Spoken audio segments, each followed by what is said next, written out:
somebody knows something. That's what the family of Noah Presgrove say, still searching for answers in the 19-year-old's mysterious death. He was found naked along a rural Oklahoma highway. His cause of death? Multiple blunt force injuries. But nearly 1 year later, investigators are still unsure the manner of death. It certainly could have been murder. Investigators now taking every tip, lead, and possible sighting, trying to make sense of what happened. You can't solve a crime from behind a desk. You got to get out and talk to people. Here's everything we know so far about the mysterious case of 19-year-old Noah Presgrove. Before his death, Presgrove was a major high school athlete, playing football, wrestling, and running both cross-country and track at Comanche High School. That's Comanche, Oklahoma, in the southernmost part of the state, a quick 20 miles from the northern Texas border. Presgrove graduated from high school in 2023 and had planned to enlist in the military along with his cousin. According to countless reports, Presgrove had a tight-knit group of friends, and that's who he was hanging out with on Labor Day weekend of last year. The group threw a party that seemingly lasted for several days, celebrating both the long weekend and the 22nd birthday of Presgrove's friend, Avery Jo Combs. Around 40 people are said to have attended. According to several reports, Presgrove got into a fight in the early morning hours of September 4th, 2023 while at this party. The argument was with his best friend, Jack Newton. Remember that name, he comes up again. The fight was apparently over a girl, but according to Jack, it resolved quickly and they ended it by telling each other how much they meant to one another. Around the same time frame, Presgrove was seen allegedly daring friends at the party to slap him in the face. This was caught on video, and here's a screenshot of that. It was posted at 1:42 a.m., and it's the last known video of Presgrove. So sometime after 2 o'clock that morning, Presgrove apparently took a group of friends on an ATV joyride, but crashed and flipped it over. We believe no one was injured in the crash, but afterwards, some friends helped Presgrove shower and clean up because he was allegedly too drunk. He also borrowed a pair of white sport shorts from his friend Jack before getting in an argument with the birthday girl, Avery Jo Combs. She told Presgrove he wasn't allowed to sleep in her bed and had to stay on the floor instead. After this, Presgrove apparently said he was going to cool off. By 3:41, one of Presgrove's friends took a Snapchat photo that has that exact timestamp. The caption reads, quote, "Well, Noah is missing." After that, no one knows what happened to Presgrove or where exactly he went. The next time he was seen was just before 6 o'clock in the morning when 2 911 calls came into local dispatch. 2 separate drivers reported something laying in the shoulder of the road on US 81 near Terrell, Oklahoma. They thought it could be a deer or a body. One caller told dispatch, quote, "I'm pretty sure there's somebody laying dead along the road. They look naked. I'm staying back." The caller was right. Presgrove was naked, wearing nothing but a pair of mismatched shoes. About 25 feet away from Presgrove's body were those white sport shorts Jack had loaned him just hours earlier. He was laying in the fetal position along the road just 1 mile from the party he just attended. Investigators say there was minimal blood on the scene, but Presgrove's injuries were shocking. The base of his skull had been split in two. His spine was fractured, and there was an 8-inch cut on his scalp that had been flipped back, revealing bone. So that was September 4th, 2023, but Presgrove's autopsy wasn't released until the following May. It lists cause of death as multiple blunt force injuries, but the manner of death is still undetermined. The Oklahoma State Bureau of Investigation declared his death suspicious, but that led to more questions than answers. Investigators say they don't believe it was a hit and run, and they don't believe it was murder. So what then killed Noah Presgrove? I mean, there's an awful lot going on. There's, an extended party. There's an accident on an ATV before the incident happens. And there's a little bit of separation between the last time anybody hears from him and when they see him on the side of the road. So there's a lot going on. It sounds like they were hitting it hard for quite a few hours at this party. A couple of different conflicts, a physical fight, an argument. There's a lot going on that day. That's Will Spelar, a retired commander and homicide detective based out of Cook County, Illinois. We reached out to him to make sense of Presgrove's case. Now, we know there was a lot going on at this party, but moving on to when Presgrove's body was found. To you, who has a major background in this sort of investigation, does it seem mysterious or suspicious to you? There is so much blunt force trauma to the body. Um, it indicates, and where he's found, it indicates that possibly he's struck by a car. Now, you would expect some kind of a transfer between the victim and the vehicle. Now, I don't know much about the rural roads back there in Oklahoma, but I imagine there's a lot of trucks, that sit a little higher. There's a lot of semi-trailer traffic, things like that, because his injuries are so significant. Um, I would say it'd be very difficult to sustain that in just a standard beating. I mean, it looks from what I see, and I don't know have all the facts obviously, but it looks like he's hit by something. Then you have there's some dragging marks on his shoes, which were two different shoes, if I read that correctly. Um, it looks like maybe he's hit by a truck or something that sits up higher, and maybe dragged along and rolled around. I know he's got some injuries to his fingers as well. But it's just so much trauma to the body that it's difficult for me to believe that this is just a straight beating. Now, I'm not saying that it's not possible that he did take a beating and then somebody dumped him on the side of the road and then he was struck by a vehicle. I'd have to look at the autopsy report to see which of these injuries are post-mortem or ante-mortem, the ones that caused his death, because there's so much blunt force trauma. It seems like it was difficult for the ME to make a determination. Obviously, the cause of death, but not the manner. All this goes back to the only thing we know for certain about the case. Presgrove sustained multiple blunt force injuries, but we can't be sure what they were. If we're talking about the autopsy, we know the cause of death. That's multiple blunt force injuries, but there is no manner of death right now. It's listed as undetermined, and there was quite a lengthy time between Noah Presgrove's death and then when the autopsy was released. So what do you make of all that? Well, I think that the investigators, both the medical examiners, investigators, and the police, were trying to do a thorough investigation, collaborate between the two departments, and come up with a manner. And it sounds like they just couldn't. It sounds like they tried, but they couldn't, whether it be from lack of physical evidence or unreliable interviews. It sounds like they couldn't. I've seen it a few times, but it's very rare that happens. What's also rare, or at least unusual, is law enforcement's stance on the possibility of a hit and run. At first, that's what authorities believed happened, but as the investigation went on, that came into question. The Jefferson County Sheriff has even said publicly he doesn't believe it was a hit and run. And we've talked about how it appears, at least from the jump, that this could have been a car crash, that at least the severity of Presgrove's injuries kind of line up with that. But now we have investigators saying there was no debris on the side of the road that usually happens when there's some sort of vehicular collision, that they aren't able to recreate any sort of crash. So they don't believe that it was a crash. So if it's not a crash, what was it? Could it have been murder? Certainly, it certainly could have been murder. Like I said, the injuries were so significant that we don't know which injury killed him. He's got so many injuries that could have proved fatal. Like I said, I don't know if he was dumped on the side of the road and then he's struck by a vehicle. And again, if I read it correctly, they're saying they don't think it was a hit and run. Now, if he's hit by a semi or really, a tall vehicle, it could be a hit and they don't know that they weren't sure what happened. Especially semis. Semis wouldn't even really feel that. Um, but yeah, if it's a vehicle, a car, there's going to be a transfer. There's going to be a transfer anyway on the undercarriage of whatever runs somebody over. Um, but in this case, it could be a hit and they don't know they hit them. You think that somebody who's driving down that road at that time might come forward and say, "Oh, wait a minute, I did feel a little bump, driving down the street," or they just don't want to talk about it. When first responders got there, they had received 911 calls that some of the motorists nearby had thought it was a deer initially. They didn't know that it was a body.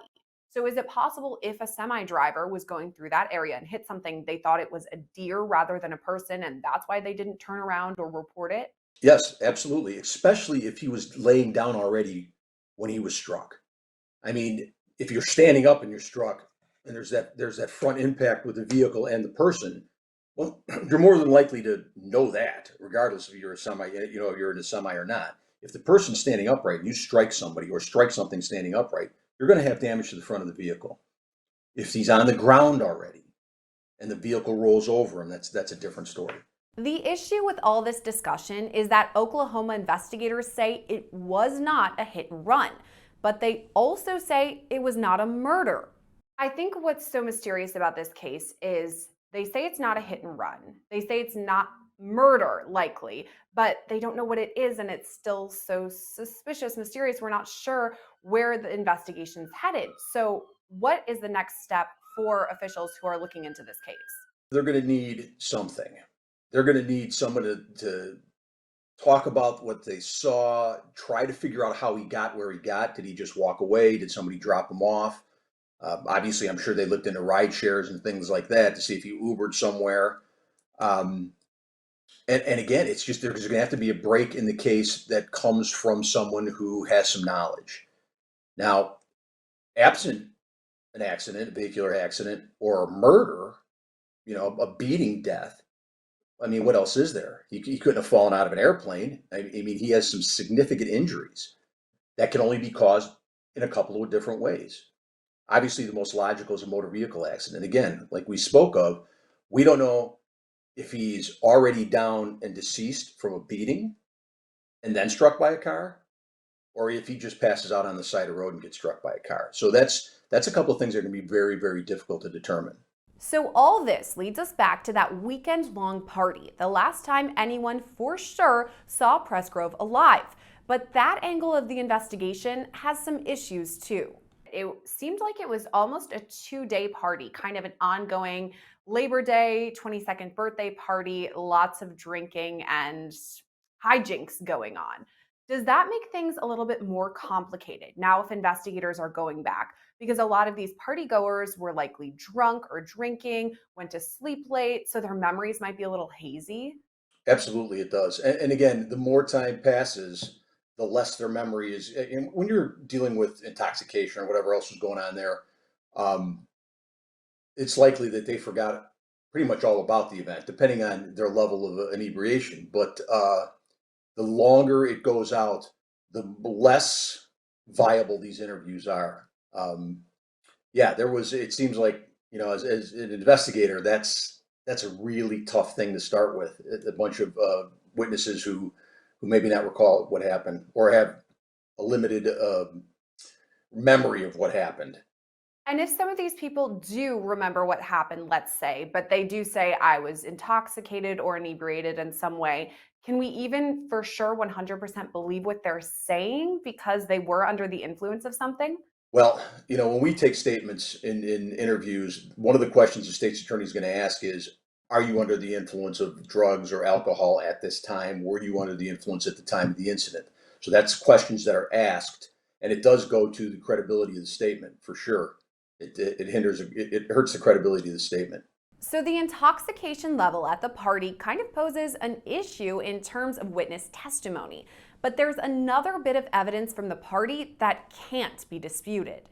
We've also talked about the people in this small town, close-knit group. It sounds like it was a big group of friends that were at this party, and a lot of them were documenting the night on social media. So we talked about how they were likely drunk, and I'm sure spoke with investigators.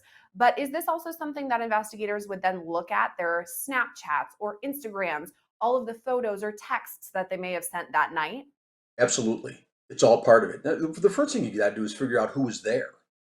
Now, where social media plays a role in this is if they are on something that's, and I don't know, one of these Snapchat or one of them goes away as soon as you send it. I'm not sure which one that is, but anything that has something out there. Now, if as an investigator, if I'm reviewing this and I look around, I can see other people, even people that don't want to be identified or don't want to come forward. I can use another source to identify that person. Now I got another person to talk to. Social media is valuable in that point, in that area. To identify more potential witnesses. Who's there? We need to find out who's there. We need an inventory of who's there. And again, like we talked about, this is a 2-day party. There's probably people coming and going throughout the course of the 2 days. So social media, any kind of video evidence, and we spoke of this before too, any kind of video evidence is crucial. Now, I don't know what kind of surveillance systems they have out there in the rural area where this happened, but I'm sure the investigators looked into that. I'm sure there's a social media team that looked into that. That also poses the question, did something happen at the party that hasn't been made public? The two main locations in this case are where Prescove's body was found along the road and then the party that he was at before this. Is it possible that something happened at the party that he actually died there and then later was moved to this location? What do you think? I think that's very possible. It's very possible. The thing is, I don't know the time frame or whether or not the investigators went back to search for any kind of evidence at the party. I know we obviously know there's a couple of arguments that go on throughout the course of this 2 day party. One of them's physical. We know that he crashes on an ATV. He could have sustained an injury, an internal injury there, and maybe passed away from a internal bleed that nobody knew about. They loaded him up, mismatched his shoes, threw some pants on him, and tried to get him away from the scene. There's a lot of things that could have happened that way. And if something did happen that way, someone should be talking about that. So if that's the case, that something happened, I mean, we've heard these stories before where there's these drunken parties, an accident happens, friends try to cover it up. We're almost a year out since Presgrove's death. If that's really what happened, why has that not come to the forefront yet? Nobody seems to be talking about that. Sounds like no one's talking about it. If there were, and again, we know that the police did extensive investigations, and I think there's a private investigator involved now who shared some information with the police that they uncovered. Um, right now, all the police investigation looks like it's going to a dead end. If this private investigator can open up another avenue, the police are definitely going to follow it. I mean, it's been a year. There can't be too many people talking about it. But if there are, and this private investigator can uncover that, then the police have another avenue. Right now, it sounds like it's a dead end. Hopefully, there's things that were uncovered by this investigator that the police can act on, because we need actionable evidence. We can speculate, we can guess, but we need actionable evidence if we're going to bring a prosecution. And we talk about this when we talk about these cases. It's one thing to know what happened, but you have to prove what happened. You have to prove it was a crime, and you have to bring people to justice for this. And that's a pretty extensive process, especially in a case where the farther you go out, the harder it is to put all those things together. That brings us to the next part of the investigation, one independent from Oklahoma State detectives. You spoke about the private investigator, and that is something that the Presgrove family has brought in. So what would this PI bring to the table that Oklahoma investigators haven't yet? A couple of things. One, private investigators don't have other cases that they're working on. They probably do, but they try to dedicate their time to the case that they're being paid for at the time. Police have other investigations and limited resources. The private investigator can dedicate more time. Plus, sometimes people don't like to talk to the police, and they might talk to the investigator. With the private investigator out in the community, there's one person whose memory of the night is invaluable. There's a major player in this case who is Jack Newton. That's Noah Presgrove's best friend from elementary school onward, and he was with Noah that night. Some people online are kind of speculating and pointing the finger at him. Maybe he knew what happened and isn't revealing it to police, but he's been very outspoken. I mean, he's appeared in People magazine. He's obviously talked to investigators and said, here's everything I know. But some people are saying potentially he knows something. So do you think the best friend would be a major source for investigators? If he was there the whole time, yes, you're more than likely to be with your buddy. Your buddy's more than likely to be looking out for you in a situation where you can't look out for yourself. Coming forward, speaking to all the people that he's spoken to, I mean, I guess that's a good thing, but we've seen in cases before, and again, I'm not pointing the finger at anybody, we've seen in cases before, especially in homicides, sometimes the most helpful person who knows the most is the offender. And we do know in the night when they were partying, these two friends apparently got in some sort of fight or argument about a girl, it sounds like. They said eventually they made up, but could that have been something that spurred an argument and things got kind of carried away? I was 19 once. I know that you argue with your friends over girls all the time. Yeah, I think that's part of it. I mean, that could be part of it, that it got out of control. But if there's a physical altercation to the point where this kid is hurt that bad, there's going to be more than one person that knows about it. And if somebody that cares about this person who's at this party sees this, I can't see any reason why they would not come forward. Just to be clear, this isn't something that investigators have suggested or pointed to, and they haven't released the names of any suspects or even persons of interest. But that's not to say they don't have any. Do you think it's possible that investigators in Oklahoma know more than they're letting on? If in fact there was a crime here, sometimes they like to keep information closer to the vest in order to preserve a future case. So could they know something they're not telling us? Sure, absolutely. And that's something that, if you don't want to compromise your investigation. If they have some evidence, I guarantee you, or some other information, that they're moving forward with it. Sometimes we don't want that out there. It's not like they're hiding anything, but they're trying to develop it more so you can become part of an actionable prosecution. Sometimes if stuff gets leaked out there, the person of interest might get tipped, and then it kind of screws everything up, or more people will get involved. So if they have something that they're working on, I wouldn't be surprised if they're keeping it close to the vest, as you said. I think what's tough about this case is that his body was found in September of last year. We're nearing mid-August, so it's almost the 1-year anniversary of all this. His family is obviously still looking for answers, as is the nation. But what are the odds of us finding out what really happened this far out from his death? I'm an old school homicide guy. There's no case closed until we find an offender or an explanation of what happened. So I think there's always some hope. There's cases that we've solved 30 years down the road. I hope for this family's sake it doesn't take something like that. But there's always hope. I can't ever give up hope. I mean, there's, like we talked about, there's people that know what happened. It's just finding that right person, and hopefully this investigator can do it, and they can collaborate with the police, and then we can get something for this family. I hate to use the word closure, but at least a sense of what happened to their kid. In the nearly 1 year since Presgrove's death, his family has not stopped looking for answers. Presgrove's family has been very outspoken, saying that they want answers. Obviously, what happened to their son, brother, nephew, all of these things, they're looking for answers. But they say someone out there knows something. Someone has to know something. Do you think that's the case? Someone out there does know something? Absolutely. I think somebody knows something. Now, try to put yourself in a position of these poor people. No idea what happened.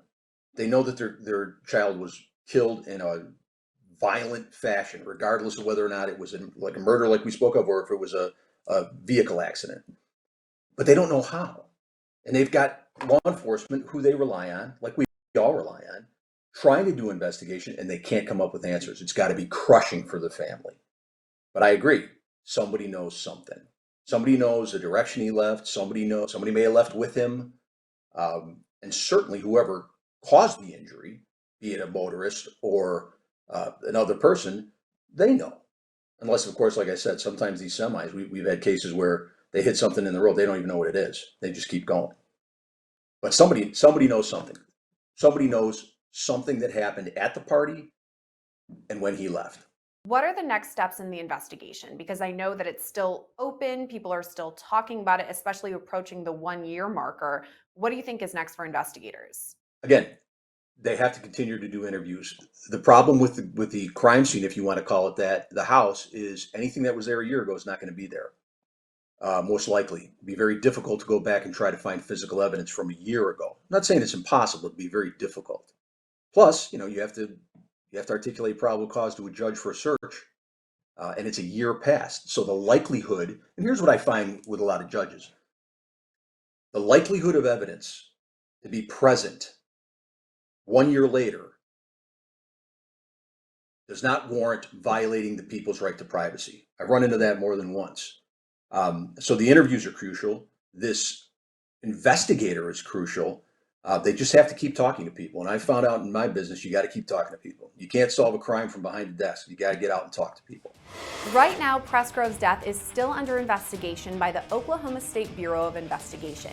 If you have any information about the events of September 4th, 2023, contact their tip line. Reporting for Law&Crime, I'm Gillespie.